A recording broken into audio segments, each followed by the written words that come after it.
देखिए, 4 साल से इन्होंने सोल्यूशन ढूंढने का इरादा ही नहीं है।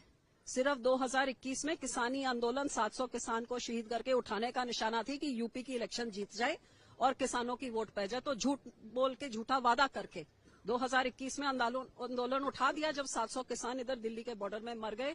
और दिल्ली के बॉर्डर में आपने कीले गाड़ के इसको, जिस तरह पाकिस्तान का बॉर्डर है, कोई किसान भूला नहीं है। 4 साल से लगातार किसानों वही मांग रहे हैं जो मांग प्रधानमंत्री जी जब चेयरमैन थे कमेटी के, इन्होंने यही रिकमेंडेशन मनमोहन सिंह जी को दी थी कि किसानों की एमएसपी को एक कानून बनाया जाए कि एमएसपी से कम में कोई नहीं बेचे। मिनिमम सपोर्ट पर किसान कहता है कम से कम मेरा जो खर्चा है उस पे 50% लागत डाके, ताकि मैं अपना पेट पाल सकूं, अपना घर बना सकूं, बच्चों को एजुकेट कर सकूं, बूढ़ों को दवाई दे सकूं। क्या ये बहुत बड़ी मांग है? पूंजीपतियों को तो कितना आप दे दे, क्या किसान को इतना नहीं दे सकते हैं?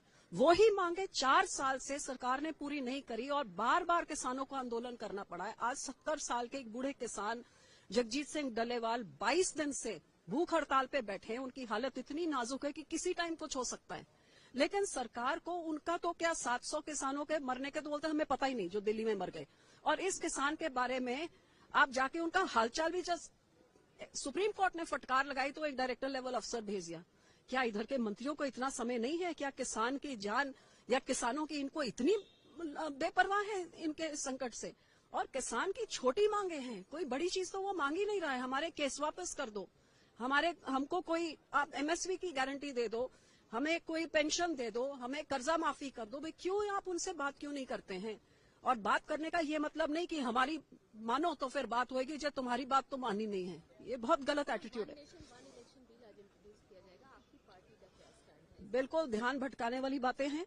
जिस चीजों की डिस्कशन होनी चाहिए, ये पार्लियामेंट में पिछले 5-6 साल से उन चर्चाओं पे तो कोई, लोगों के मुद्दों पे तो आते ही नहीं है।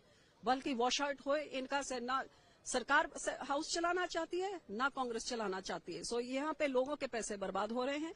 और ये 1 नेशन 1 इलेक्शन से मैं सरकार को पूछना चाहती हूँ, किसका पेट भरेगा, किसको नौकरी मिलेगी, कौन सा किसानी संकट दूर होएगा और कौन सा लोगों को इसमें से क्या फायदा होएगा? आपको 5 साल के लिए जो चुना जाता है दिल्ली में बैठ के काम करने के लिए, आपको हर एक राज्य के इलेक्शन में काम धंधा दफ्तर बंद करके क्यों भागना पड़ता है? आप अपना काम करिए और राज्य की सरकार को अपना काम करने दिए।